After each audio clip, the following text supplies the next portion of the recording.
안녕하세요. 운동처방사 희원쌤입니다. 오늘은 운동에 대해서 조금 설명을 하나 하려고 하는데, 그게 뭐냐면 대부분의 분들은 운동을 왜 하는지 그 개념을 잘 모르시더라고요. 근데 운동을 하는 이유에 대해서 좀 설명을 해드릴게요. 그러니까 저는 대하시는 분들 대부분이 몸이 좀 아프신 분들이 많아요. 근데 이제 예를 들어보죠. 어깨가 아프단 말이에요. 근데 어깨가 아프면 몸에서는 어떻게 지금 문제가 되고 있는 거냐면, 여기에 혈액이 잘 순환이 안 되고 있는 중이에요. 그러면 근육이 딱딱해지겠죠. 근육은 혈액을 받지 못하면 딱딱해져요.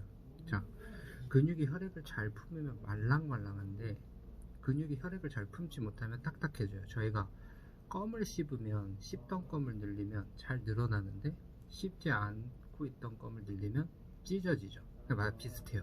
그러면 근육도 평소에 잘 움직여서 혈액이 도는 근육들은 움직여도 잘 늘어나요.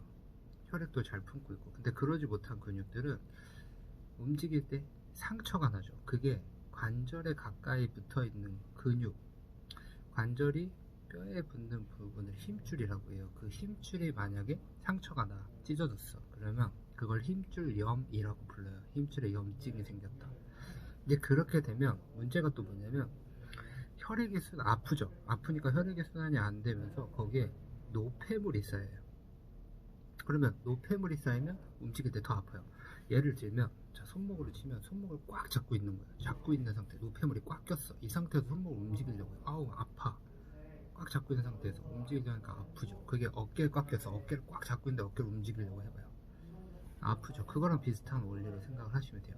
그러면 운동 왜 하냐? 여기에 혈액을 넣어줘야죠. 혈액을 돌려주는 거예요.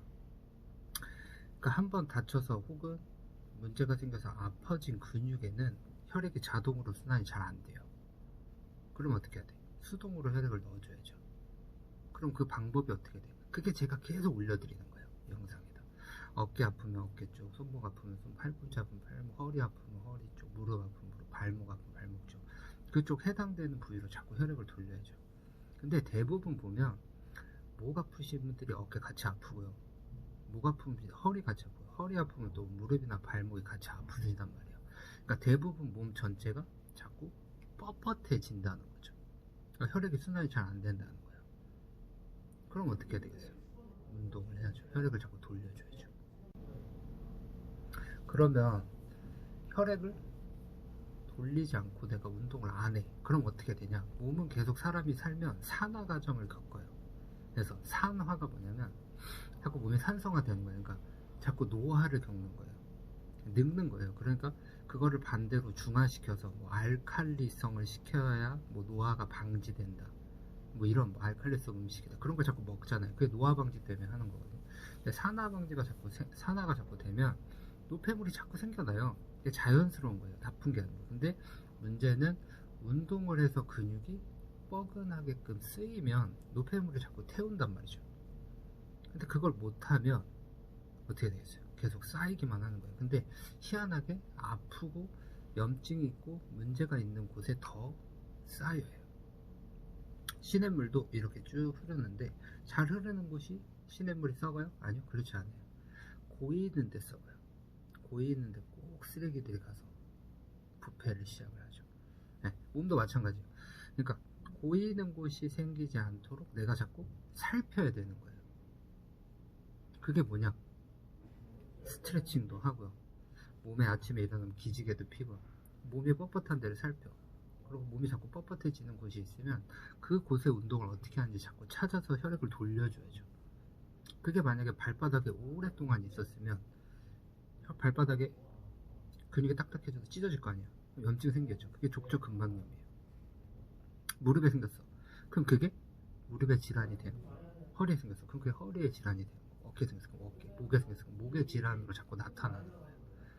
그러니까 몸을 자꾸 움직여서 써줘야 된다는 거죠. 근데 그거를 그럼 한 번 하면 어느 정도나 해야 되냐? 약 100일 정도는 해요. 100일.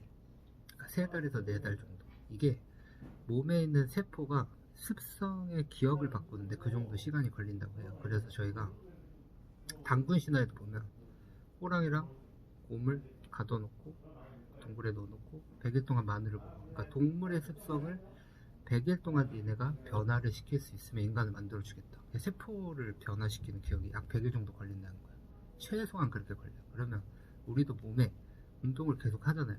그러면 이 세포들이 기억을 해요. 그러니까 처음에는 그냥 말라있던 세포들이 살아나면서 운동을 하는 기억이 생기는 거야. 그럼 뭐예요? 운동세포가 되는 거야. 근데 그 세포들이 많아. 그러면 얘네들이 자꾸 혈액을 돌리려고 한단 말이야. 사람의 몸이 얼마나 신기해요. 평소에 좀 운동을 해놓고 살면 조금 안 해도 이 운동세포들이 막 운동을 하려고 한단 말이에요. 근데 평소에 너무 안 하고 살아. 그러면 문제가 되는 거죠. 그렇게 생각을 하시면 돼요. 그러니까 내 몸에서 자꾸 문제가 생기는 곳은 살피고, 그리고 뻣뻣해지는 곳이 있으면 자꾸 찾아서 운동시키고, 그러고 살아야 된다는 거예요. 그리고 대부분은 뻐근한 느낌이 들면 운동을 멈춰요. 근데 그게 아니에요. 뻐근한 느낌이 들 때부터 노폐물을 태운다고 생각하시면 돼요. 그거 어떻게 해야 돼? 그걸 즐겨야지. 근데 그게 하다 보면 나중에는 그 느낌을 받아야 몸이 개운해지고 상쾌해져요. 그러니까 더 하고 싶어지게 된다는 거죠. 그렇게 사셔야 돼요. 자, 오늘부터라도. 저는 이제 그거에 대한 방법들을 계속 제시하는 사람이니까 제 채널이 필요하시면 꼭 들어오셔서 부위별로 정리해놨으니까 보고 운동을 꼭 하시길 바라겠습니다. 자, 파이팅! 효한쌤입니다. 건강하시길 바랍니다. 네, 이제 이어서 조금 얘기할 게 있는데, 지금까지는 어떻게 운동을 해야 되는지에 대해서 얘기를 했는데, 언제 운동을 해야 되는지에 대해서 모르시는 분들이 또 많이 계신 것 같아요. 그거에 대해서 조금 얘기를 해볼게요. 이거 언제라는 건 뭐냐면, 그러니까 도대체 운동을 언제 해야 되냐. 내가 지금 다쳤어, 혹은 수술을 했어, 혹은 그냥 아파, 병원에서 문제가 없대. 근데 도대체 언제 운동을 들어가야 되고 언제까지 운동을 해야 되고 뭐 이런 게 있잖아요. 자, 기본적으로는 아프거나 다쳤어요. 그럼 어떻게 해야 돼요?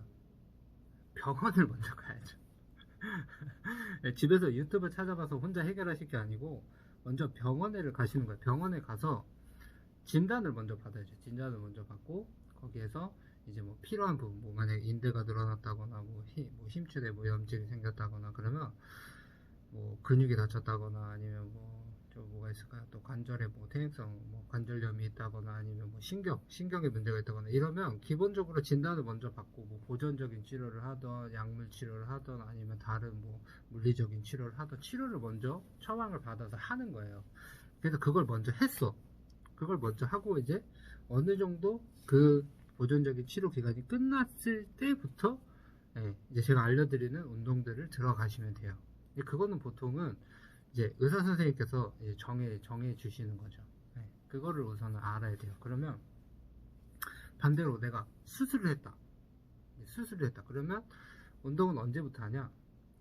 보통 우리나라는 수술하고 나시면은 수술 기간, 그러니까 입원하고 있는 기간이 보통은 한 2주, 뭐 빠르면 일주일만 돼도 퇴원하시는데 보통 관절 수술은 한 2주 정도 계신단 말이에요, 병원에.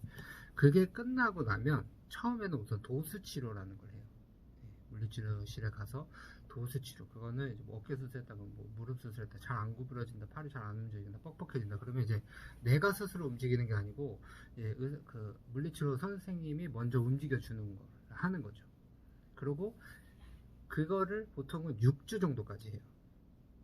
수술하고 2주까지는 병원에 입원해 있다가 2주 후부터 퇴원하면서 통원 치료를 다니죠, 병원에. 그리고 6주 정도 후가 지나면 그 다음부터는 내가 스스로 내 몸을 써서 하는 운동들을 하는 게 일반적인데, 의사 선생님들마다 조금씩 차이는 있을 수 있어요. 만약에 수술 중에 특이사항이 있다거나 하면 뭐 1주나 2주 정도 뭐 전후로 딜레이가 되기도 하고 조금 당겨지기도 하고, 그거는 이제 담당 선생님이랑 상의를 하시면 돼요. 하시고 나서 운동을 들어가시는 되는 부위예요. 그러면 이런 경우가 있을 수 있단 말이에요. 이제 뭐 그냥 병원 갔어. 근데 이상이 없대. 근데 나는 계속 불편하고 아파. 그럴 때는 이제 제가 말하는 이론을 적용해서 하시면 돼요. 노폐물 많이 껴있고 혈액순환이 안 되는 거예요. 그러면 그냥 하시면 돼요. 그럴 때는 보고 하시면 된다. 근데 이제 보통 할 때 제일 많이 하시는 궁금증이 통증이란 말이에요. 통증. 아파. 그러면 통증에 어떤 양상들이 있는지를 제가 좀 설명을 해드릴게요. 그러니까 통증이라는 거는 기본적으로 왜 생기냐면 몸에서 이 부위를 더 많이 계속 무리해서 쓰면 안 될 것 같아 라고 느꼈을 때 통증을 만들어내요. 좀 못 쓰게 하려고, 좀 쉬게 하려고. 이게 우선은 기본적인 통증이란 말이에요. 근데 문제는 뭐냐면 이게 조금 있어서 이제 좀 쉬었으면 가라앉고 없어져야 되는데 그게 없어지지가 않는다는 말이죠. 그런 걸 만성이라고 해요. 네, 만성적으로 아파.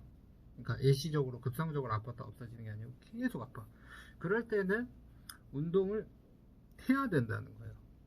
그러니까 뭐 1년 동안 아프면 1년 동안 운동을 안 한다. 그럼 근육 다 망가지고 다 소실되고 다 굳어버린단 말이에요. 그럼 적절하게 해야 되는데 이제 그 기준을 어떻게 삼을 거냐 이거죠. 자, 첫 번째 근육에 오는 통증이 있어요. 근육에 오는 통증은 대부분 근육은 그렇죠. 근육의 이제 모양들, 근육의 모양들은 제가 거기 블로그에다가 이렇게 부위별로 근육들 볼 수 있게 찾아놨어요. 그러니까 내가 아프신 부위가 어딘지를 보고 그 근육이 어디가 아픈지 대충 알고 해야죠.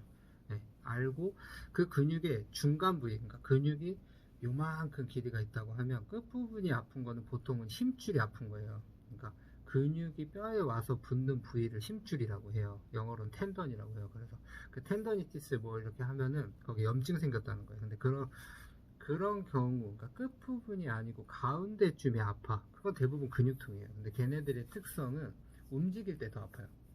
그리고 근육을 움직여 보면 좀 뻐근하고 좀 땡기듯이 아파요. 왜냐면 근육이 뻣뻣해서 굳어져 있었으니까. 근데 그런 거는 해야 돼요. 해야 돼요. 근육에 오는 통증들은 이겨내면서 하는 통증들이에요. 근데 대부분 근육에 오는 통증이에요. 근육이 약해지면서 오는 통증들. 그러면 힘줄이 아프다. 그러면 끝부분, 보통 관절이 뼈에 만나는 부분, 여기 뼈 만지면 너무 아파. 이런 경우들은 보통은 힘줄염들이 많단 말이에요. 근데 힘줄염들은 무조건 먼저 의사 선생님한테 진료를 보고 거기에 대해서 적절히 처방을 받아서 치료를 받고 그 다음에 운동을 해야 돼요. 그러니까 보통은 힘줄에 있는 통증들은 늘리려고 하면 더 아픈 특성을 갖고 있어요. 그렇죠. 그리고 약간 느낌이 어떻게 하냐면 악소리 나게, 그러니까 염증이 많을 때는 약간 이렇게 소리 나게 아프기도 하고 엄청 거기를 이렇게 늘려보면 되게 찌릿찌릿하게 아프기도 해요. 그런 것들은 분명히 진단을 먼저 받으시고 거기에 적절한 처방을 받고 나서 운동을 해야 된다. 이런 상식은 알고 있어야 돼요. 또 세 번째가 뭐 있을까요? 세 번째에 올 수 있는 것들이 그렇죠. 관절의 통증. 그러니까 관절 안에 퇴행성 관절염이다 뭐다 해가지고 관절과 관절 사이에 이렇게 통증이 많이 존재를 하는 거예요. 근데 그럴 때는 꼭 진단을 받으셔야 돼요. 그러니까 이게 관절염은 원래 관절과 관절 사이에 압력이 증가돼요. 염증이 차있고 압력이 증가될수록 더 아프거든요. 그래서 체중을 실지 않고 운동을 하는 게 일반적이긴 한데 요즘 의사 선생님들께서는 체중을 싣고 하는 스쿼트나 런지 같은 것도 시켜주세요 라고 이렇게 얘기를 하기도 해요. 그게 상황과 그분의 이렇게 뭐 여러 가지를 고려하셔서 그런 처방이 나오게 되니까 이게 좀 다른 거죠.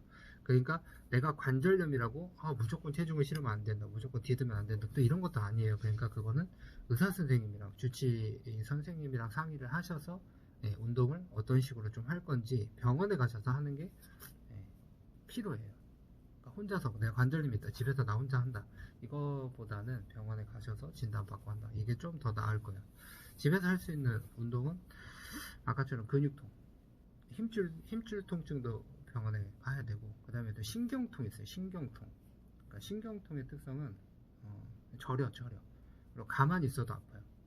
가만히 있어도 아프고 내가 아픈 부위랑 상관없이 방사돼서 다른 곳에 통증이 생기기도 해요. 이런 걸 신경통이라고 하거든요. 근데 신경통도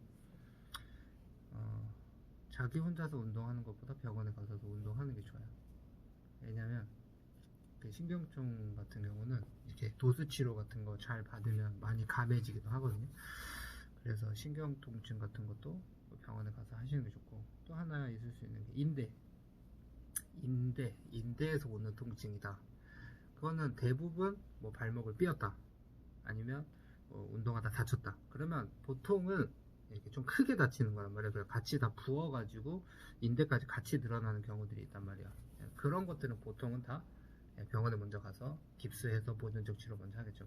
그러고 나서 깁스 풀고 나시면 이제 그거는 집에서 영상 보고 운동하셔도 돼요. 그러니까 기본적으로는 아프면 먼저 병원에 가서 진단 먼저 받고 진단에 맞게끔 치료를 먼저 하시고, 그 다음에 내가 혈액순환, 그리고 집에서 내가 노폐물을 좀 걸러내는 용도로 운동을 한다, 이렇게 보시면 되는 거예요. 네. 그래서 거기에 맞게끔 부위별로 이제 제가 정리해놨으니까 그렇게 보시면 되고, 그러니까 무조건 아픈데 뭐 나 혼자 한다 이런 개념은 아니에요. 네. 그러면 이제 언제 해야 되는지는 알겠죠? 네. 자, 여기까지 말씀드리겠습니다. 다들 열심히 하십시오. 자, 운동처방사 혜원쌤이었습니다.